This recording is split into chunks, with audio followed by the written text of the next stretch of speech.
Friends, क्या आप सभी सीटेट एग्ज़ाम की प्रिपरेशन कर रहे हैं? अगर सीटेट एग्ज़ाम की तैयारी कर रहे हैं और पीवाईक्यूज़ क्वेश्चंस को खोज रहे हैं कि हम कहाँ से इसको पढ़ें, तो आप सभी को बता दें फ्रेंड्स, हमारे चैनल पे आप सभी को पीवाईक्यूज़ देखने के लिए मिल रहे हैं, जिसमें आज हम बात करेंगे पेपर फर्स्ट यानी 1 to 5 के लिए ईवीएस पीवाईक्यूज़ क्वेश्चंस की कलेक्शन।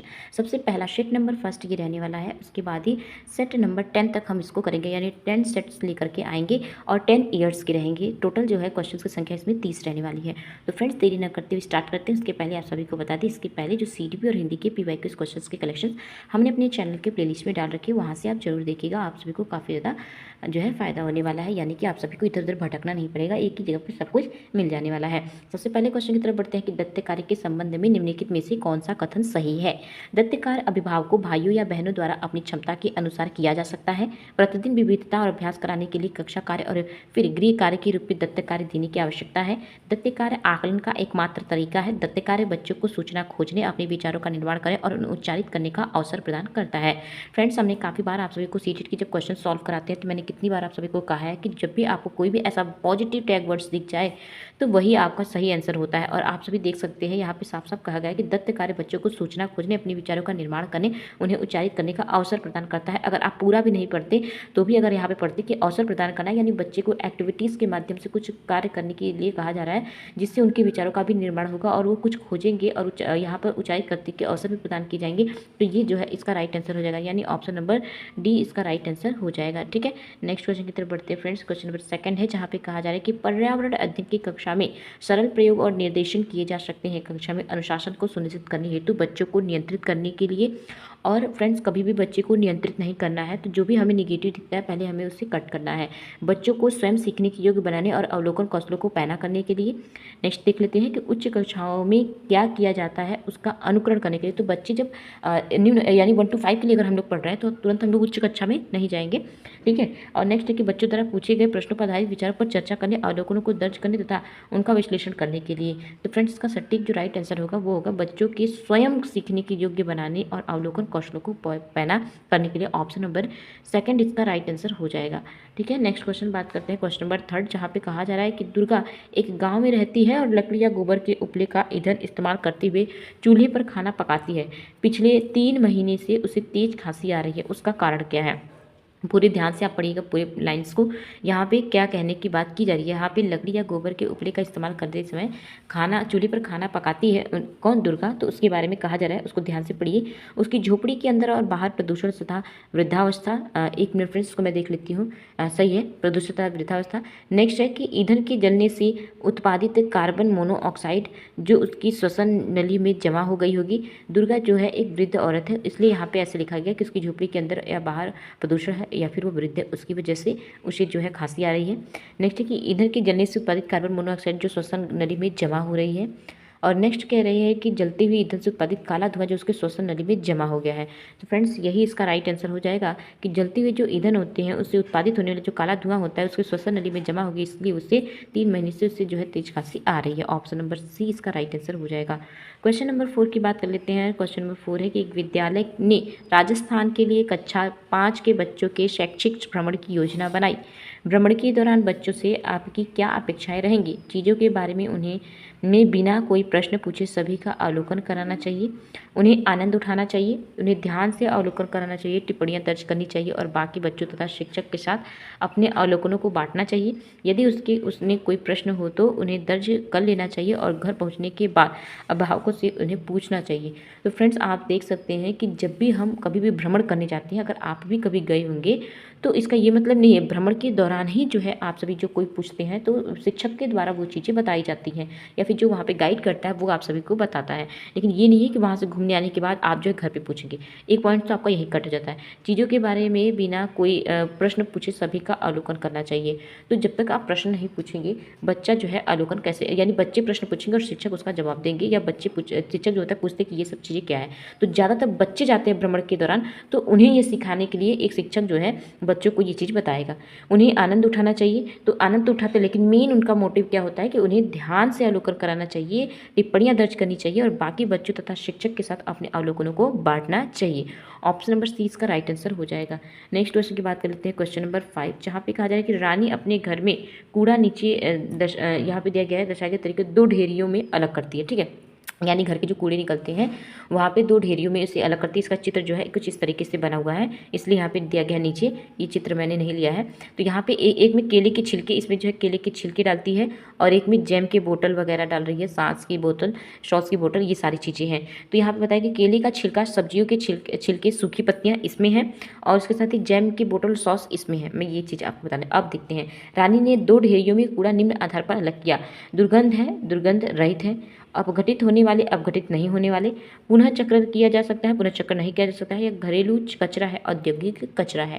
तो इसका राइट आंसर हो जाएगा कि कुछ यहाँ पे अपघटित होने वाली घटक है और कुछ अपघटित नहीं होने वाले घटक है। यहाँ पे वही चीज़ यहाँ पे बताया गया है। यहाँ पे जो सब्जियाँ हैं, छिलके हो गए, ये सारे जो होते हैं ये अपघटित हो सकते हैं, इसलिए इसको अलग कचरा में किया गया है। और यहाँ पे जो है ये अपघटित नहीं होने वाले हैं, बोतल वगैरह, इसलिए यहाँ पे इसको अलग किया गया है। तो दोनों आप समझ जाएंगे कि केले के छिलके जो होते हैं वो अपघटित होते हैं, जबकि बोतल वगैरह वो जो है अपघटित नहीं होते हैं, इसलिए उसे अलग किया गया है।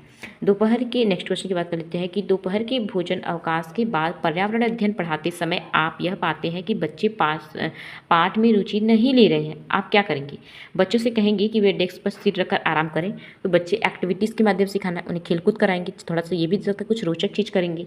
तो पाठ में रोचक बनाने के लिए बहुआयामी बुद्धि पर आधारित श्रव्य दृश्य सामग्रियों का प्रयोग करेंगे। तो फ्रेंड्स यही इसका राइट आंसर हो जाएगा। इससे क्या होता है, कुछ बच्चे जो होते हैं बहुत ही आकर्षक चीज यानी शब्द दृश्य दे करके वो आकर्षित होते हैं और पढ़ने के प्रति इंटरेस्ट लेते हैं, यानी रुचि लेते हैं। ठीक है, नेक्स्ट बात करते हैं क्वेश्चन नंबर 7, जहाँ पे कहा जाए कि पर्यावरण अध्ययन के शिक्षक के रूप में आप बच्चों को चिड़ियाघर ले जाने की योजना बनाते हैं। आप बच्चों को निम्नलिखित में से कौन सी गतिविधि करने की अनुमति नहीं देंगे? चिड़ियाघरों के विभिन्न जानवर कौन सा भोजन खाते हैं यह पता लगाना। तो वही चीज़ तो है कि जब बच्चे भ्रमण पे जाते हैं तो यही चीज़ देखते हैं कि आखिरकार वो जो है क्या खाते हैं, कहाँ रहते हैं, उन सब का चीज़ों का पता लगा। और वही चीज़ यहाँ पे मना कर रहा है, यानी कि यहाँ पे कह रहा है किस चीज़ की अनुमति नहीं देंगे, वो चीज़ मैं देख लेती हूँ। चिड़ियाघर में जिन जानवरों को वे देखेंगे उनकी फोटो एकत्रित करना। चिड़ियाघरों में उन्होंने जो देखा उसका चित्र बनाने के लिए उनकी ड्राइंग की कॉपी को साथ में ले जाना। नेक्स्ट है चिड़ियाघर के जानवरों के लिए बहुत सारी खाने की सामग्री ले जाना। तो इस चीज़ के लिए गतिविधि करने की अनुमति नहीं देंगे, यानी कि ऑप्शन नंबर डी इसका राइट आंसर हो जाएगा। नेक्स्ट देख लेते हैं क्वेश्चन नंबर 8, जहाँ पे कहा जा रहा है कि बीज अंकुरण की अवधारणा को इस तरह सबसे बेहतर तरीके से पढ़ाया जा सकता है। ऑप्शन है अंकुरित बीजों को फोटो दिखाना, कक्षा में अंकुरित बीजों को दिखाना और अंकुरण की प्रक्रिया को स्पष्ट करना, बोर्ड पर चित्र बनाते अंकुरण के चरणों को प्रदर्शित करना, बीज बोने, अंकुरण के विभिन्न चरणों का अवलोकन करने और उनका चित्र बनाने की गतिविधि को बच्चों को निष्पादित करने के लिए कहना।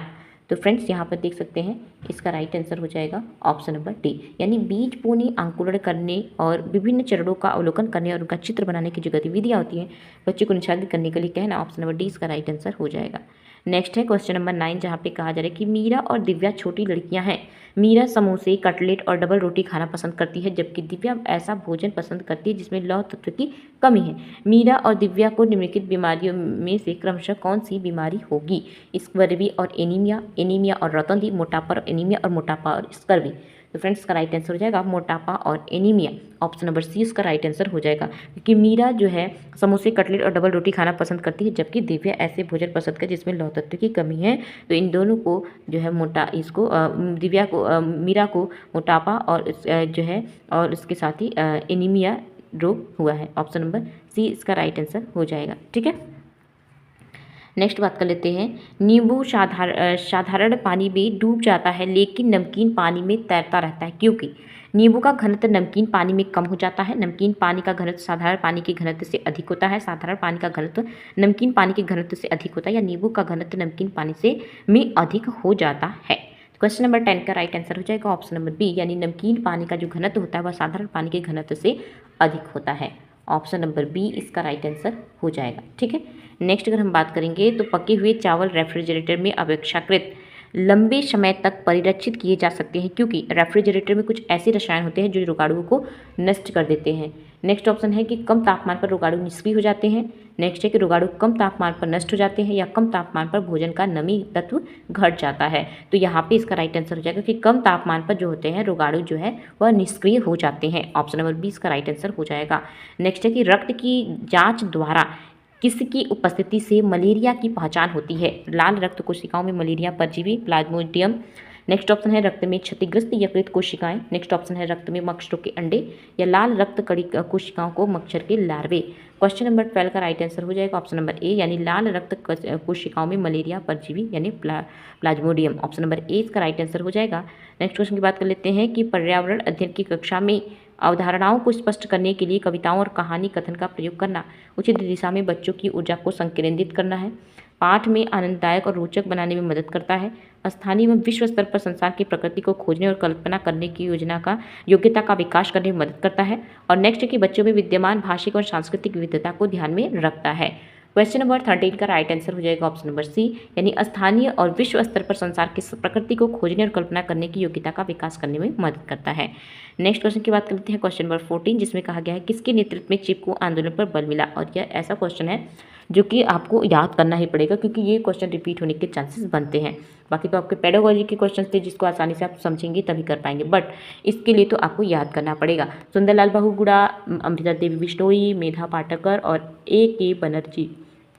तो फ्रेंड्स इसका राइट आंसर हो जाएगा सुंदरलाल बहुगुणा जो कि पेड़ों से संबंधित चिपको आंदोलन से संबंधित है। और यहाँ पे उत्तराखंड में जो किसान थे उन जो वृक्ष की कटाई हो रही थी तो यहाँ पर वो जो होते हैं स्त्रियाँ जो वहाँ की थी वो पेड़ों से चिपक करके जो है उसकी रक्षा की बात करती हैं। तो सुंदरलाल बहुगुणा ही थे ने इस आंदोलन में को नाम दिया चिपको आंदोलन। ऑप्शन नंबर ए इसका राइट आंसर हो जाएगा।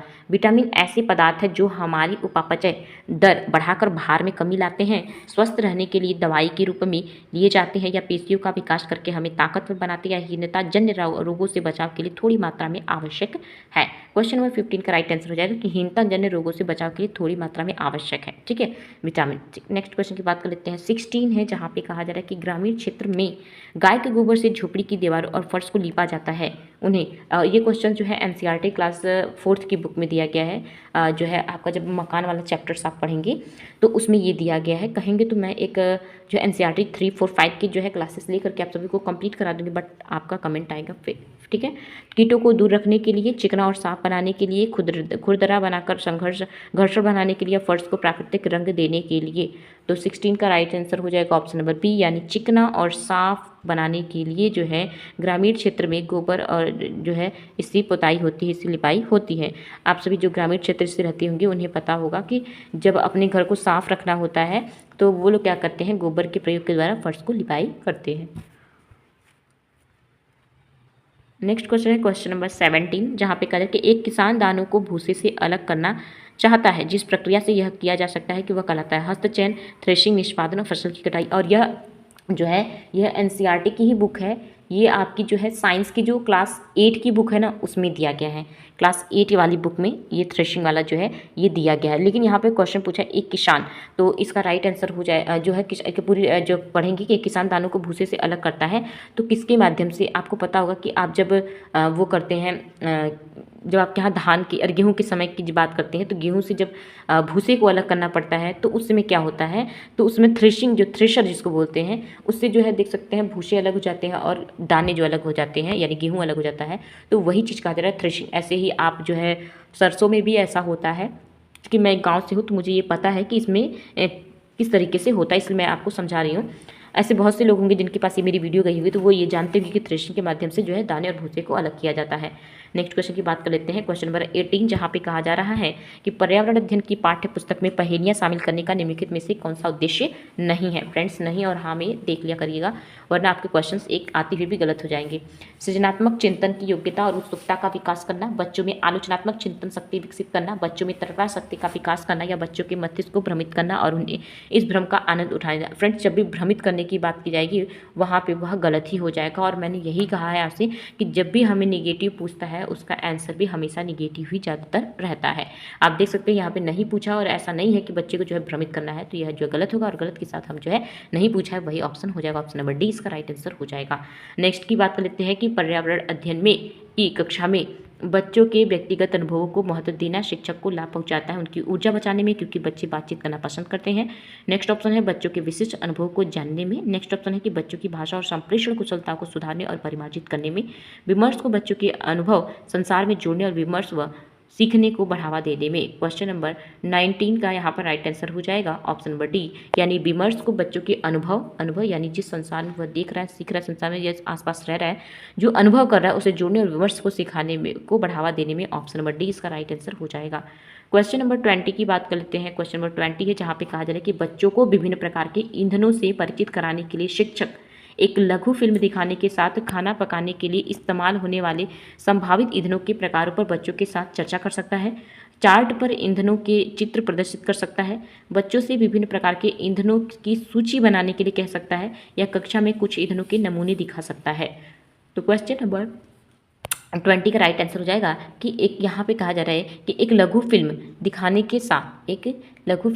के साथ खाना पकाने के लिए इस्तेमाल होने वाले जो संभावित ईंधन के प्रकारों का बच्चों के साथ जो है वह चर्चा करना। ऑप्शन नंबर ए इसका राइट आंसर हो जाएगा। ठीक है, नेक्स्ट क्वेश्चन 21 की बात कर लेते हैं कि मानचित्र पढ़ने के लिए आवश्यक कौशल में शामिल है स्थान, दूरी और दिशाओं की सापेक्ष स्थिति को समझने की योग्यता, ड्राइंग और पेंटिंग में विलक्षण कुशलता, ग्लोब पर स्थिति दर्शाने के लिए स्केच और गणनाओं का उपयोग करने की योग्यता, अभिव्यक्त्यात्मक क्षमताओं को बाहर निकालने के लिए विलक्षण संप्रेषण कौशल। तो फ्रेंड्स इसका राइट आंसर हो जाएगा ऑप्शन नंबर ए, यानी स्थान, दूरी और दिशाओं के सापेक्ष स्थिति को समझने की योग्यता। अगर बात करेंगे मानचित्र पढ़ने के लिए तो क्लास 9 की जियोग्राफी की बुक है जिसका चैप्टर नंबर 4 है मानचित्र, उस चैप्टर से यह लिया गया है। अब आप यही कहेंगे क्योंकि मैंने एनसीईआरटी को पढ़ा है तो मुझे ये पता है कि यह जो है क्लास 9 की एनसीईआरटी की बुक है। आप वहाँ पे जाइए चैप्टर नंबर 4 देखिएगा, मानचित्र नाम से है, उससे ये जो है लिया गया है। ऑप्शन नंबर ए इसका राइट आंसर हो जाएगा।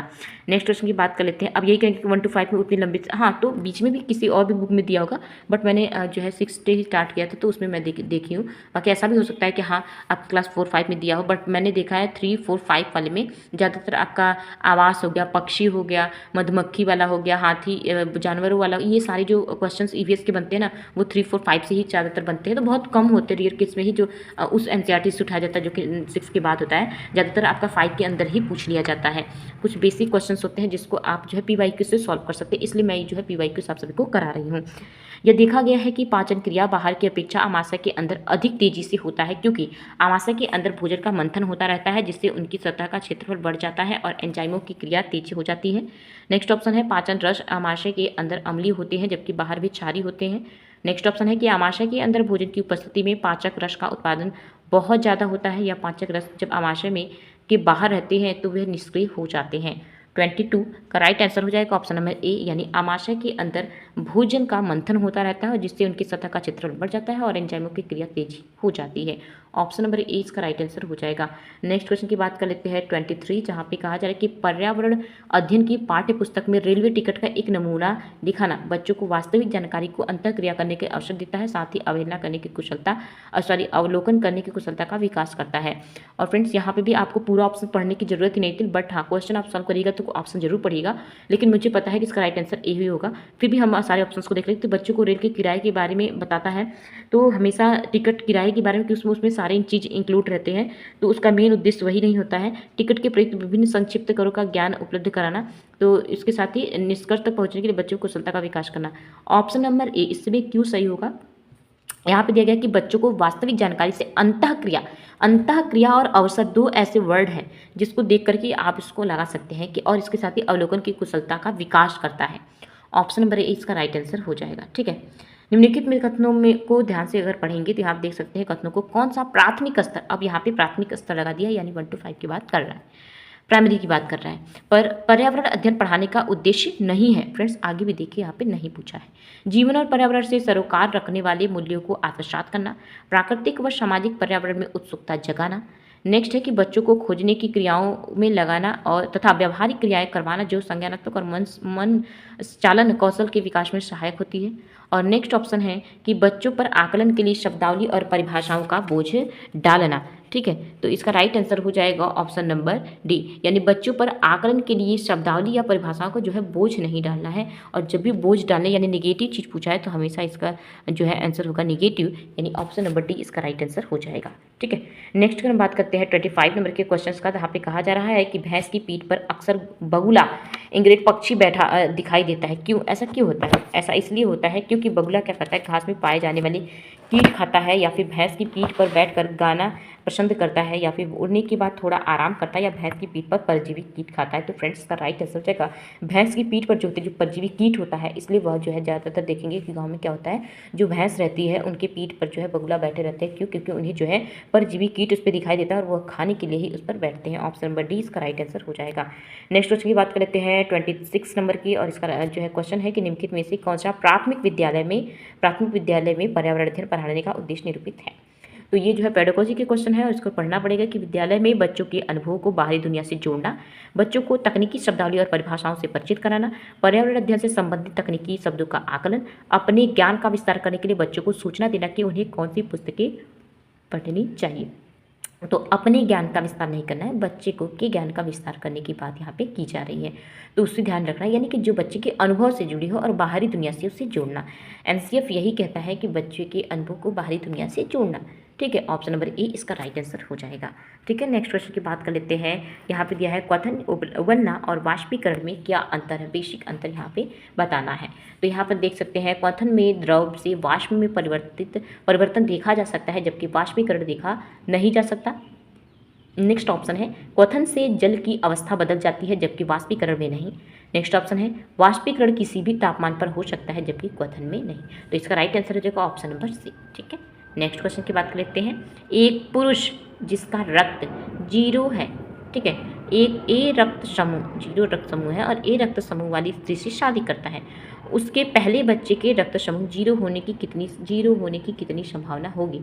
तो उसकी 50% संभावना होगी, यानी ऑप्शन नंबर बी इसका राइट आंसर हो जाएगा। ठीक है, 50%। ठीक है, नेक्स्ट क्वेश्चन की बात करते हैं। टूटता तारा उल्का, ठीक है, उल्का एक समान गति से चलने वाला तारा है। एक चमकता पिंड जो वायुमंडल में एक समान गति से चलता है। एक तारा जिसके एक सिरे पर पूंछ होती है, या उल्काप जो पृथ्वी के वायुमंडल में प्रवेश करने की आग पकड़ लेता है। ठीक है, तो ऑप्शन नंबर जो है इसका बी सही हो जाएगा। एक मिनट में इसका राइट आंसर हो जाएगा ऑप्शन नंबर डी, यानी उल्काप जो पृथ्वी के वायुमंडल में प्रवेश करते ही आग पकड़ लेता है। ठीक, ऑप्शन नंबर डी इसका राइट आंसर हो जाएगा। नेक्स्ट है, और इस सेशन का लास्ट क्वेश्चन है। मैंने कहा था कि सेशन मतलब कहने का ये कि आज का जो मैं ली हूँ, जो सेट नंबर 1 का, इसका लास्ट क्वेश्चन है। प्राथमिक स्तर पर आकलन में जो है शामिल होना चाहिए। छोटे बच्चों को उत्तीर्ण की श्रेणी के अंतर्गत आंकने के लिए प्रत्येक सप्ताह गृह कार्य और कक्षा कार्य। तो कभी भी बच्चे को गृह कार्य पे मतलब उस पर जोर नहीं दे रहा है, गृह कार्य जो है हमेशा नेगेटिव चीज़ को दर्शाएगा। शिक्षक द्वारा सतत और संरचनात्मक तरीके से किए गए अवलोकन को बच्चे और भावकों के साथ बांटना। प्रत्येक सप्ताह औपचारिक परीक्षाएं और खेल तथा उन्हें प्रगति पत्र में दर्ज करना, और अर्धवार्षिक और वर्ष के अंत में वार्षिक परीक्षाएं।